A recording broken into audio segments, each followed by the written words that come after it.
How you can seal a deal without being hard sell. Now, nobody like being hard sales, right? You know, everybody knows like it's not tastes good because you keep forcing them to make a decisions. You keep forcing them to believe that you are the best. So things have changed right now, and people buying behavior have changed. People become smarter. They are more logical thinking, so they know that whether your things is good or not. First thing first, if you want to seal a deal without being hard sell, this is something to do with closing skills, right?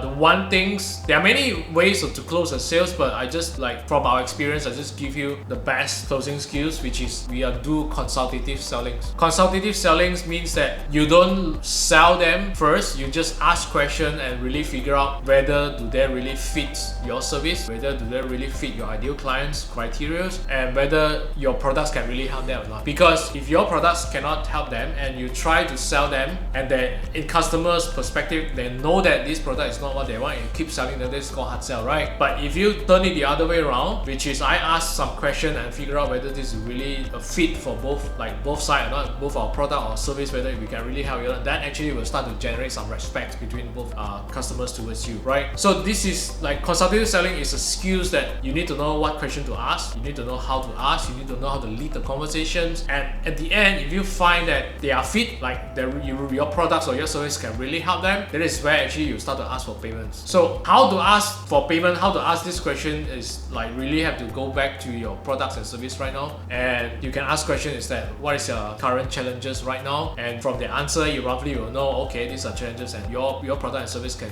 really help them or not. So there are many ways to ask questions, but you just have to like really craft out a set of questions first and really go through one by one and do some demos, do some practice, and you'll slowly fine tune your questions. And if you still cannot grab the idea what is hard selling, just think of those credit card salesmen in shopping centers, right? You see a lot of shopping centers, and then they have booth to like they set up a booth to sell their credit card, and all they want to do is just want you to sign the credit card application form because that's how they get commission. So if you don't want to be there, and you know that actually sometimes when you see them from far, right, you will actually like move away the other round, right? Now this is the reason why we don't want to become a credit card salesman. We don't want to hard sell our service or product to our customers. You have to change really your methods into consultative selling. Now let me give you some examples. I use our business as examples. We provide consulting and coaching for business owners who really want to increase their business sales. And when they come to us, usually we'll ask several questions. Number one, of course, we build relationship by common chit-chatting. Then after that, we will ask them, okay, what's your current challenges right now? Can you explain it a bit to me? And then after that, we'll ask them, okay, what's your income range right now? What's your sales right now? And then we ask them how they do their works, how they do their marketing, how they close the sales, and then what is their targets, right? So what is the income that they desire? So we really ask a lot of these kind of questions to really make sure they give them a lot of answers, give them a lot of info to us. And at this point of time, we are still not selling.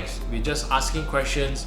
We just want to figure out whether we can really help them. We just want to make sure we are the right fit, because if we try to close someone that we are not the right fit, and eventually we manage to close the deal, and when it comes to delivering your service or products, that time it will be a lot of chaos because it's entirely not up to the expectations, because they think that you can solve, but when they do the work and when they like engage your service is something else. So once we get all the information that we want, then we start to present to them, okay, so how we can help them. If once we manage to find out that we really can help them, that's where actually we start to turn the table around and we start demonstrate to them on actually how we can solve their problem one by one. So in the meantime, we write down every info that they have told us, and then when we turn around the table, when we demonstrate to them, okay, this is how we can solve this problem, this is how we can solve this problem, this is how we can solve these problems, and by then you will actually start to convince them already, because at the moment we are still not asking for payment.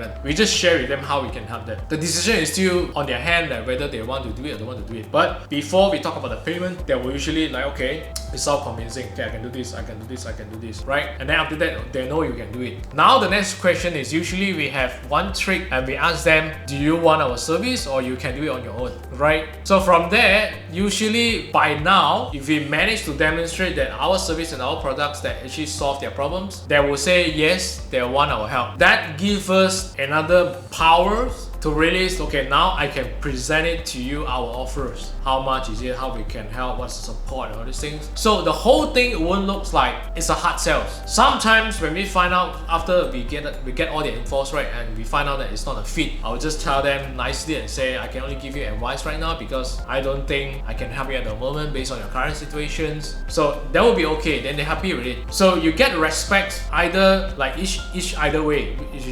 Either you present your offers or you actually decide to let them go. So some they will say that okay, they decided to do it on their own. Then you will know that actually they are not ready yet. So once you know that, you don't have to sell anymore because you don't ask these kind of questions and you keep talking, they will become very annoyed, right? And then you will just lose all the respect, and then perhaps next time they won't come back to you anymore. So we try to do every single step strategically. We ask the question strategically and we present our offer strategically, and then that's actually how we get sales. So I hope this video gives you a little bit insights on actually how we do stuff and how we enroll sales without being hard sales. And if you find this, if you find that these videos resonate with you and you learn some things, your friends did this as well, please tell me to share with your friends. And also please subscribe to the channels, click the subscribe button, and I hope to see you in the next video.